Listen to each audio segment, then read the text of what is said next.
Сармат, приветствую тебя. Хочу поздравить тебя. Чемпионат Европы. Очень большая цель, которую ты смог достичь. Поделись своими ощущениями, как это случилось и насколько важно это для тебя. Спасибо большое, Георгий, за поздравления. Честно сказать, чемпионат Европы для меня, он был уже второй по счету, то есть во взрослый.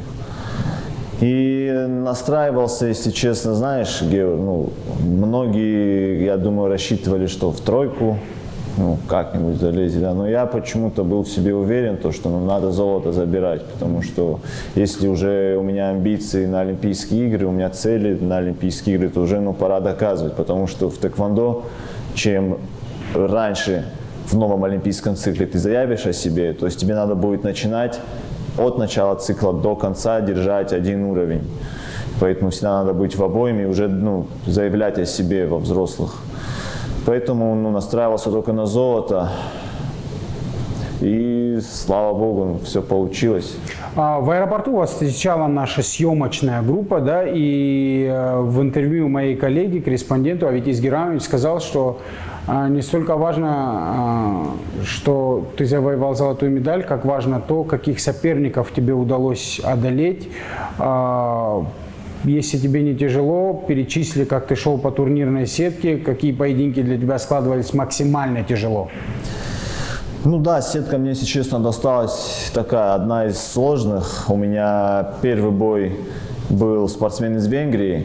То есть у нас тэквондо как первый бой, как во многих видах единоборств, где поэтапно в один день поединки идут, схватки. То есть надо втянуться в ход соревнований и, так сказать, войти в свою боевую форму, в режим. Первый бой так и прошел, я выиграл спортсмена из Венгрии в досрочном, да. Второй бой у меня был с представителем Швеции. Я с ним встречался неоднократно, очень неудобный соперник, потому что у него оборонительный стиль работы, он и не дает работать, постоянно вяжет в клинче, и сам не забирает баллы, старается как-то особо на минимальных каких-то баллах выигрывать.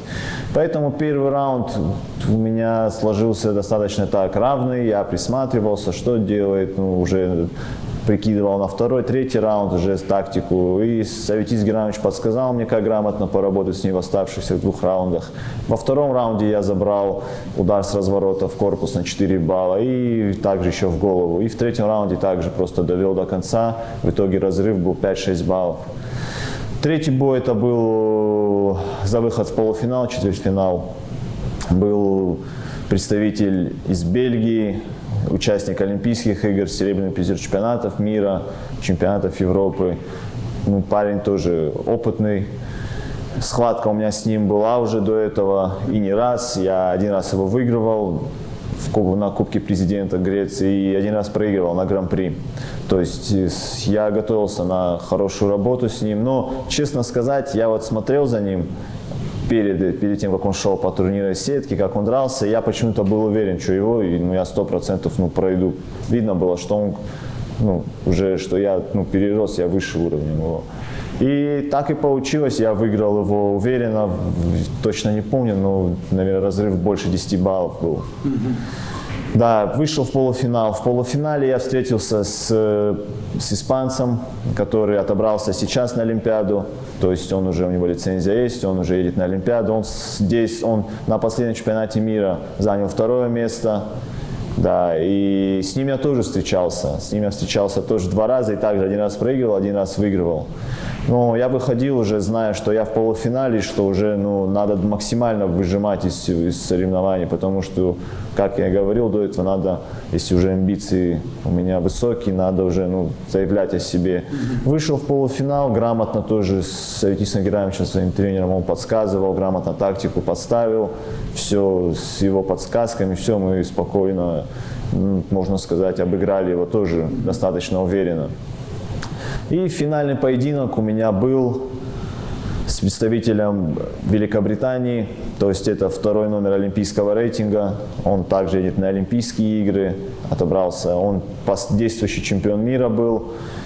И выходил, честно сказать, ну, заряженно тоже на финал. У меня вот именно появился кураж такой, который я знал, но я не отдам этот финал ни в коем случае, потому что за 3 года до этого, в 2018 году, я первый раз вообще темная лошадка попал во взрослую сборную, поехал на первый чемпионат Европы и дошел до финала также. И проиграл в финале представителю Великобритании тоже. Но это был другой спортсмен, да. Тот был, с кем я сейчас дрался, он был на вес ниже. То есть он за 3 года набрал вес и перешел в мою весовую. Но я ему проиграл на той Европе в 2018 году, и поэтому сейчас, когда выходил, у меня было, реваншистское настроение, да? Да, они даже друзья там какие-то, кажется, и поэтому, хотелось все-таки, забрать свой должок. И я вышел. Спортсмен, он вообще считается грязноватым, такой, очень хватается везде, любит где-то даже поговорить со мной, зачем-то разговаривал во время боя. Но я не реагировал, я спокойно свое дело делал. Уверенно получилось его также выиграть, но, скажу честно, поединок дался тяжело, как-никак чемпион мира действующий.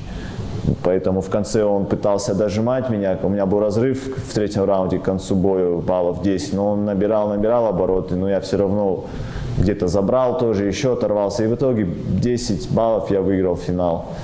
В конце он что-то там, конечно, что он мне говорил, я даже не столь, меня это немного тоже задел, я его тормознул, я говорю, у тебя какие-то проблемы? Он говорит, нет, все хорошо, типа. То есть имел место быть конфликт?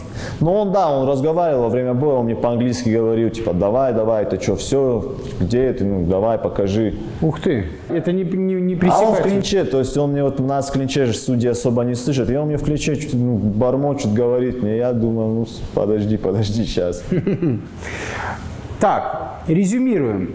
Ты победил действующего чемпиона мира, стал победителем своего родного континента, чемпионом Европы.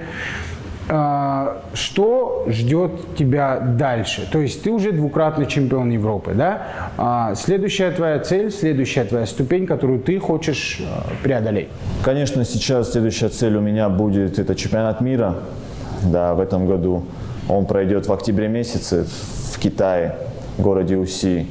Буквально вчера мы приехали с соревнований, это был один из этапов отбора на чемпионат мира, Кубок президента Союза Таэквондо России. Там решалось, кто поедет на чемпионат мира.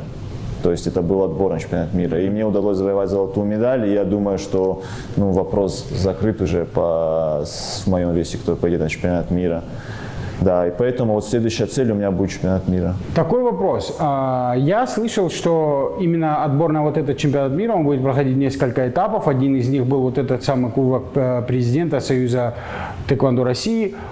Следующим этапом будет турнир в Болгарии, да, мультиигры. Планируешь ли ты выступать там просто для поддержания соревновательного процесса? Нет, конечно, каждый международный турнир, он рейтинговый же, и это каждый, хоть единица, хоть 5 очков рейтинга, они очень важны. Они могут сыграть такую колоссальную роль в позиции рейтингов, что у тебя может многое поменяться. Поэтому каждый международный старт, он очень важен для нас. И мы пытаемся за счет, конечно, наших возможностей, какие у нас есть. Но это, я говорю, сейчас помимо чемпионатов мира, чемпионатов Европы, которые финансируются государством. А бывают еще коммерческие, то есть где рейтинг тоже нужен. И мы где-то, ведь Изгир Иванович старается нас даже повести за свой счет. Где-то еще находим финансы, пытаемся выезжать на такие рейтинговые турниры. Для того, чтобы понять, насколько важны эти рейтинговые турниры, коммерческие турниры, то есть следует уточнить один вопрос. Как человек попадает на Олимпийские игры в тэквондо? Что для этого надо сделать? Какие турниры надо выиграть? Есть ли какой-то критерий отбора? В каждой весовой категории олимпийской их 4. То есть 58 килограмм, 68, 80 и абсолютная 80+. В каждой из них есть рейтинговая таблица всех спортсменов в мире, которые есть. Прямую путевку на Олимпиаду берут те, кто первая шестерка олимпийского рейтинга. То есть, если у тебя количество баллов настолько большое, что ты в первой шестерке, ты автоматически едешь на Олимпиаду. Но, чтобы эти баллы набрать, и чтобы в этой шестерке быть, Ты должен выигрывать, быть в призах, быть постоянно, то есть в тройке все 4 года, можно так сказать. Весь олимпийский цикл, который ведет к Олимпиаде.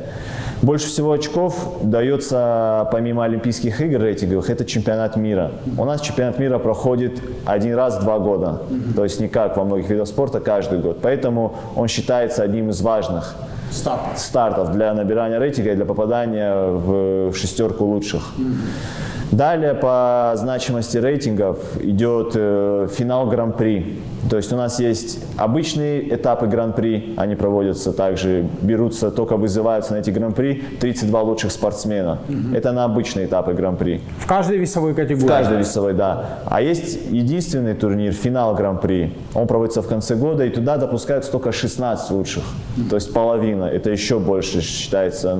И там даются 100 баллов за первое место. То есть если на чемпионате мира 140, на нем 100 даются. Дальше идут по значимости, это чемпионат Европы и Гран-при, этапы Гран-при. Даже нет, на Гран-при сейчас повысили по значимости. На обычном этапе Гран-при буду давать за первое место 60 баллов рейтинга, а на чемпионате Европы 40 баллов. То есть вот так, ты должен, чтобы попасть на Олимпийские игры, грубо говоря, постоянно быть в тройке, выигрывать, чтобы набирать баллы и чтобы быть в шестерке лучших. Это единственный вариант отбора на Олимпиаду. Также помимо этого есть континентальные отборы, то есть европейские, азиатские. Каждого континента. Да. Но в чем загвоздка? Если в сборной вот по этим рейтинговым баллам проходят спортсмены, то есть вот в сборной России, например, есть уже в шестерке лучших в каждой весовой по участнику, то есть по спортсмену из России. Ты на континентальный отбор не имеешь права вести уже спортсмена из России, чтобы он отобрался дополнительно.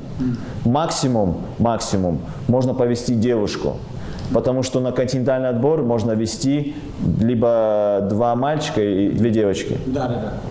У нас, это очень сложная система, да, это сидеть надо людям, которые не разбираются, объяснять более глобально, да, кто не разбирается. То есть ты отобрался, допустим, на чемпионат мира, выступил, победил, у тебя есть обязательство выступать на турнирах Гран-при, которые являются коммерческими, я правильно понимаю? Нет, они не коммерческие, они всемирные, то есть это официальные, да, это не коммерческие, а официальные. А коммерческими турнирами какие турниры являются? Это бывают самые минимальные, которые можно набирать рейтинги, то есть называется соревнования уровнем G1. То есть там за первое место ты 10 баллов получаешь. Это, те же самые, вот, например, Россия проводит соревнования, они просто пишут Russia Open, то есть открытый турнир международный. Также Испания Open, Франция Open. Это более коммерческие. Сборная почти никогда не везут туда именно весь свой состав официальный, то есть первый. Это уже именно регионы решают, вести туда для набора рейтинга своих спортсменов или нет. А насколько часто ты участвовал в подобных турнирах, в открытых чемпионатах разных стран? Честно сказать, хотелось бы больше, меньше, чем хотелось выступать, конечно. Хочется, конечно, они бывают раз в месяц, где-то 2 раза в месяц такие открытые турниры. То есть у тебя есть возможность в случае побед, да, в каждый месяц набирать 10-20 баллов. Да, 10-20 баллов, да. Но ввиду наших возможностей финансовых, министерство тяжело, видимо, финансирует тэквондо именно в таких коммерческих соревнованиях. И у нас бывают моменты, когда мы не можем финансово поехать на такой турнир. Грубо говоря, один выезд, например, в ту же Францию или Испанию обойдется минимум 1500–2000 евро. На содержание одного человека плюс дорога, проживание, стартовые взносы, абсолютно все. И поэтому, сами понимаете. То есть... Вот я сейчас хочу объяснить для нашего зрителя, да, то есть ты человек, который выиграл действующего чемпиона мира, ты чемпион Европы сам, но Олимпийские игры в Токио пройдут без тебя, хотя ты являешься одним из самых доминирующих бойцов, да, в своей весовой категории. Одним из, мы не будем обобщать, есть другие континенты, есть другие спортсмены.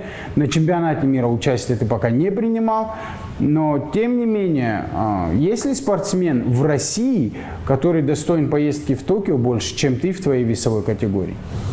Тут даже, знаешь, Георг, тут даже не достоин больше, тут даже теоретически, уже физически никто не сможет отобраться в моей весовой категории. Объясню почему.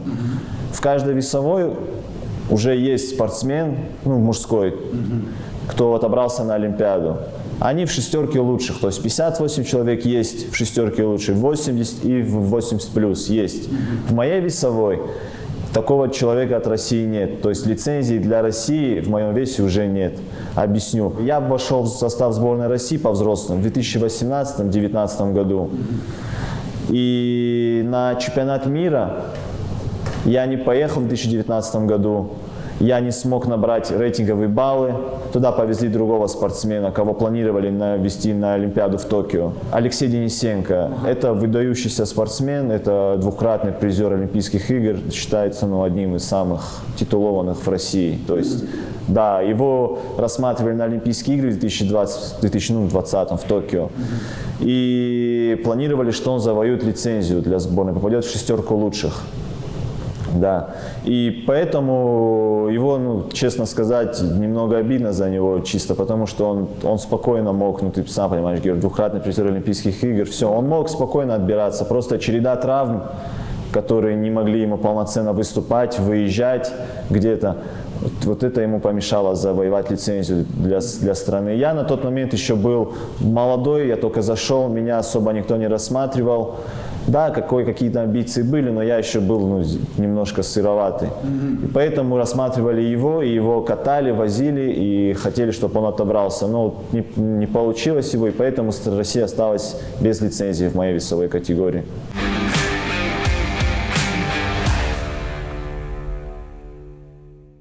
Твой друг и товарищ Георгий Гурциев дерется в весовой категории 58 килограммов, да? Он двукратный чемпион России, да? Тоже весьма амбициозный парень, очень такой целеустремленный, идет к своим целям. Сейчас для Георгия ситуация практически такая же, как и у тебя, да? Надо готовиться на следующий олимпийский цикл и подгонять себя к Парижу. Насколько велики ваши шансы побывать в Париже? Я думаю, шансов прикидывать как-то себе не хочется. Мы будем делать все, что от нас зависит. Мы будем выкладываться, мы будем тренироваться, пахать, чтобы кто в нас верит, чтобы оправдали ожидания. Все, что от нас зависит, мы будем делать. Будем стараться отбираться, завоевывать рейтинг и поехать на Олимпийские игры. В тэквондо существует 4 олимпийские весовые категории, а в общем у мужчин сколько? В общем 8. 8. Из 4 олимпийских весовых категорий у нас есть 2 чемпиона России, да? 2019 года или 2018? 18 и 19 тоже. В 19 я второй стал на чемпионате России, а Георг первый. Но в 18 мы оба выиграли. Да.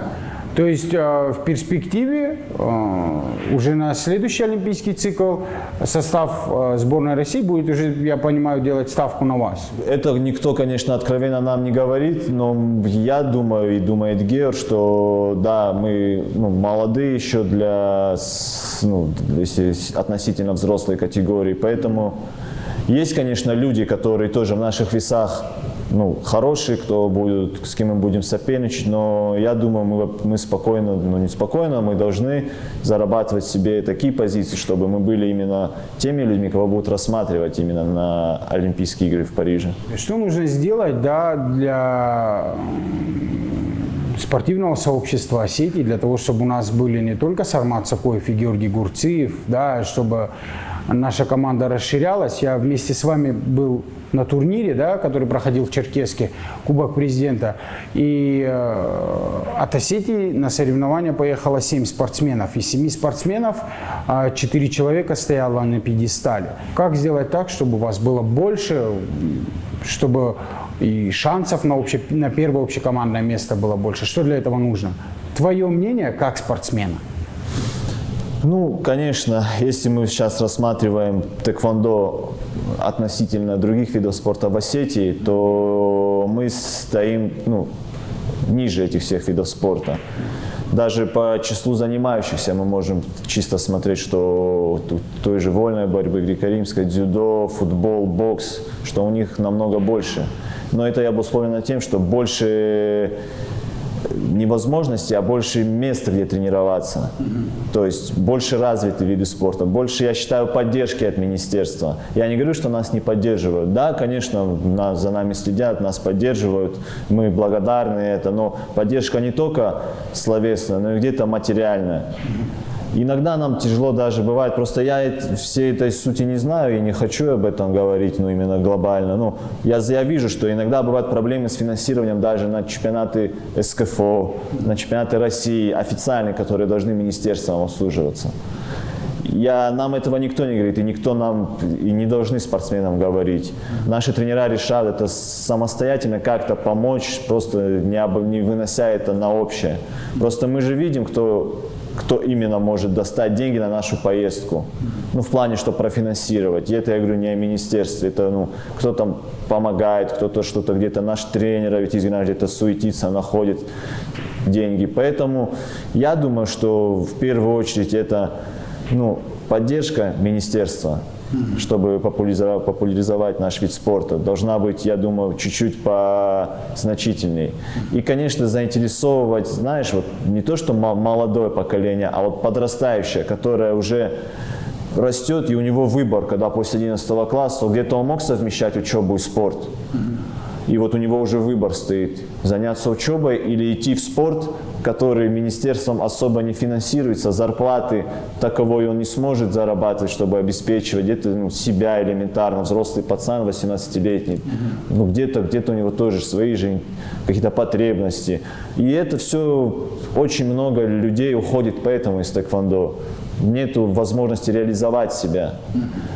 Есть, да, которые идут до конца, и прут до конца и добиваются своего. Тот же пример Георг Гурциев. Он по юниорам, по юношам никогда не выигрывал ни чемпионат страны, ни зарубежные соревнования. Он просто очень целеустремленный, с характером пацан, пошел до конца и вот во взрослых стрельнул, добился своего. Но такие единицы в нашем виде спорта. Вернемся к последнему турниру, да, на котором ты выступал. Это было вот совсем недавно, буквально несколько дней назад. Просто расскажи людям о том, как для тебя этот турнир сложился, да, ты стал победителем, ты отобрался на чемпионат мира, как ранее уже сказал. Насколько важен этот турнир был для тебя, да, и насколько ты доволен своим выступлением? Да, турнир был, как я говорил ранее, один из этапов отбора на чемпионат мира. Честно сказать, мне, я думаю, далось тяжело. И по причине того, что буквально 1,5 недели назад я приехал с чемпионата Европы. Ну, всегда у нас в нашем виде спорта ты проводишь в день, ну, вообще турнир, если ты проводишь полноценно, ты проводишь 5-6 боев. И, конечно, ну, это боевой вид единоборств. У тебя, ну, нет такого, что ты после боев придешь вот, с золотой медалью и будешь вот спокойно лежать где-то, ничего не болело, такого не бывает. По-любому это удары, это где-то ушибы, где-то трещины, переломы, то есть такое.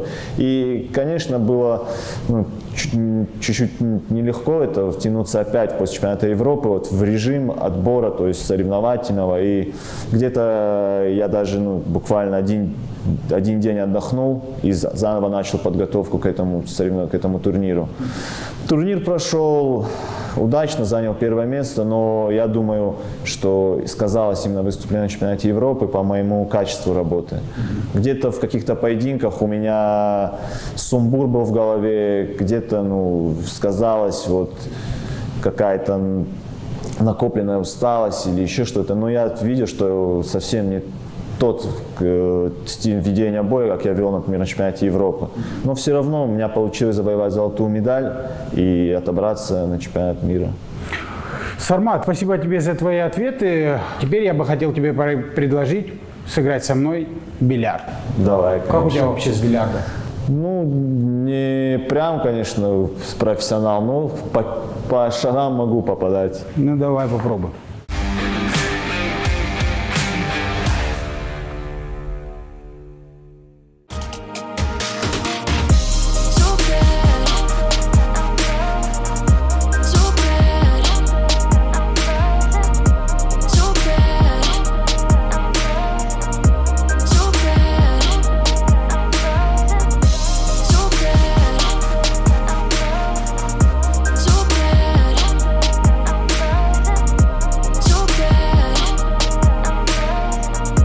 что, Сармат, судя по всему, у тебя неплохо получается в бильярд.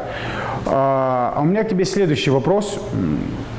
Я хотел бы, чтобы ты рассказал о своем наставнике, о своем тренере, об Витисе Герамовиче. Да, это человек, который, можно сказать, тэквондо привез в Северную Осетию, человек, который развивает этот вид спорта уже на протяжении 30 лет, по-моему, да, где-то так. Как складываются ваши отношения, да, насколько важен человек этот в твоей жизни? Ну, конечно, сейчас все заслуги – это заслуги Витиса Герамовича, заслуги моего первого тренера Тамерлана Хлоева. Конечно, наш тренер Витис Герамович, он не только начал развивать Осетию, в Осетии тэквондо, он и начал развивать более глобально, более профессионально и в сборную России. Он тренировал, он был старший тренер сборной России, да. И поэтому мы все относимся к нему в первую очередь. Он всегда, как говорит, знаете, он говорит, вы можете не любить меня, но уважать вы меня должны. И поэтому мы его уважаем все.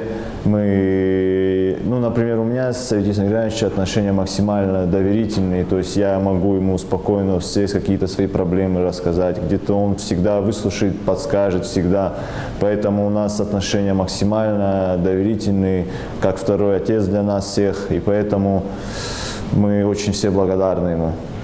А бывало ли такое когда-нибудь в твоей жизни, да, что с Витис Герамовичем, что он был недоволен тобой как спортсменом, где-то на соревнованиях ты не полностью выложился, не оправдал доверия? Были ли такие ситуации, когда вот он пожурил тебя за что-то так по-настоящему?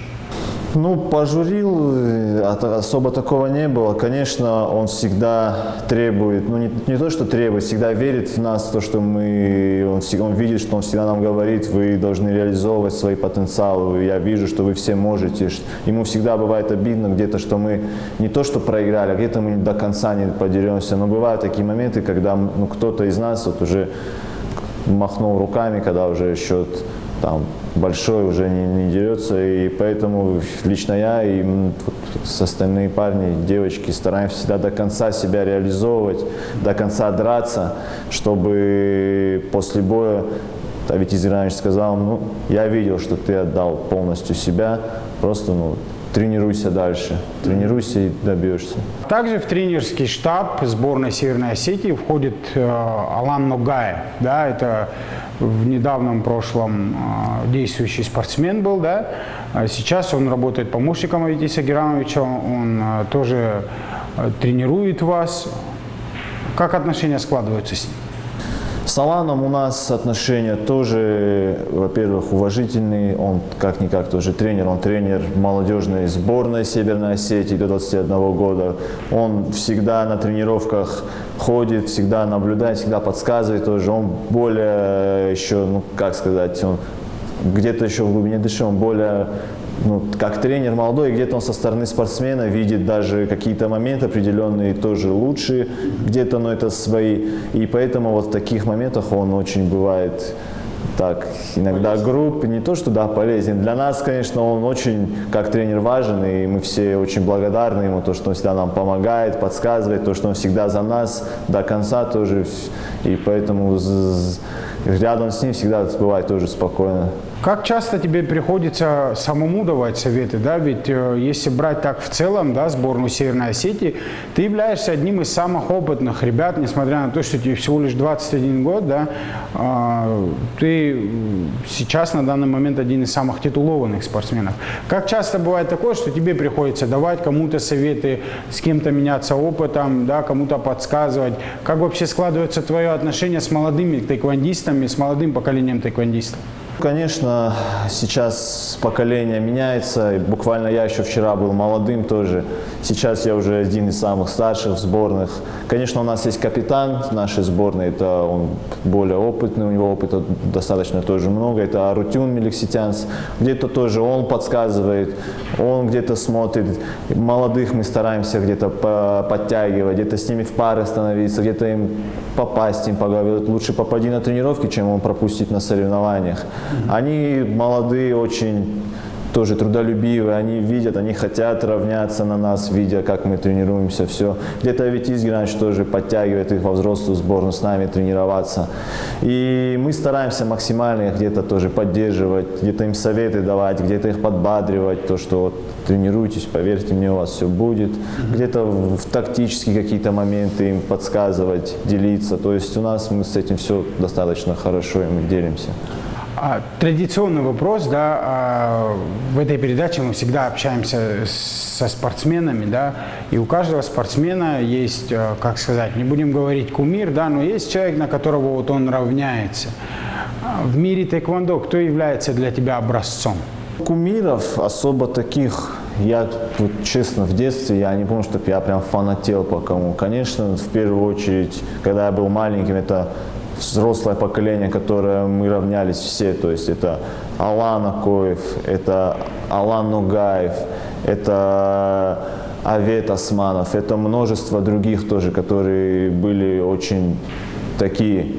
На них смотрел, когда ты даже тренировки, я помню, в ОЗАТ, Дворец культуры и спорта был, мы проходили, у них тогда тренировки, иногда двери открыты, ты вот так проходишь и видишь, как они тренируются под руководством Аветиса Геранча, и всегда думаешь, блин, вот бы туда попасть, в этот зал, на эти тренировки. Поэтому у нас, я думаю, именно вот в Осетии все молодые всегда ориентировались на старшее поколение, которое было очень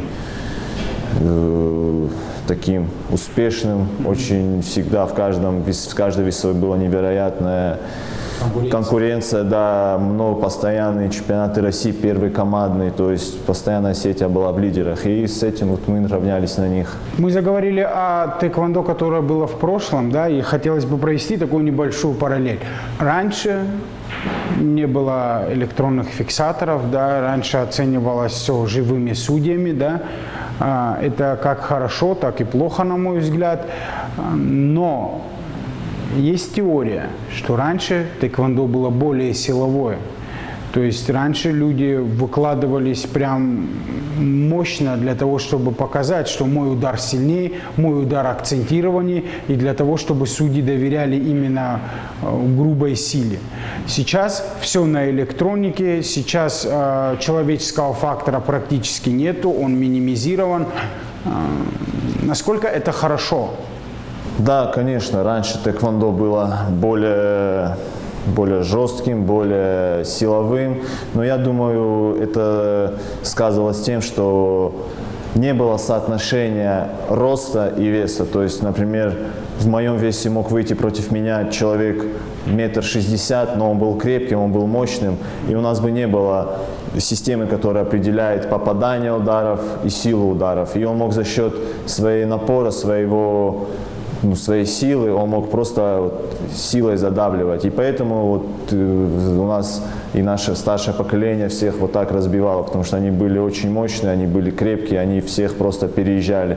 У них от одних ударов рукой они могли через жилет ломать ребра, то есть вот такое было. Сейчас я не скажу, что тэквондо стало более мягким видом спорта, но поменялось более это соотношение роста и веса. Сейчас преимущество больше у тех, кто более выше, у кого рост побольше в своей весовой, и они более могут точечно вот на дистанции. Сейчас тэквондо стало более точечным, то есть ты должен акцентированно бить, а не сильно. Ну, конечно, сила тоже важна, и сейчас тэквондо меняется больше вот к тому, что они возвращают больше вот эту красоту, вот это все к былому, потому что начали оценивать в 2 раза больше удары с разворотов, сложную технику, начали оценивать более сильнее, лучше удары с руки, акцентированные, и поэтому сейчас, я думаю, самое сбалансированное тэквондо, если учесть именно вот профессиональный вид спорта, вот вообще вот от единоборства, потому что еще вот, когда это более в ранних годах тэквондо, он уже молодой вид спорта, в 2000 году только первый раз на Олимпийских играх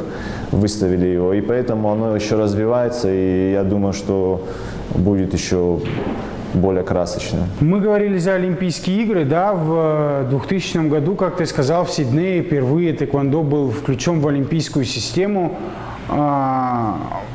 Каковы его шансы задержаться там как можно надольше? И есть ли такая вероятность, что тэквондо перестанет быть олимпийской дисциплиной? Ну, мне, если честно, мало верится в то, что оно перестанет быть. Оно, ну, я не знаю, было ли в истории, чтобы вот так быстро кого-то включали и убирали из Олимпийских игр.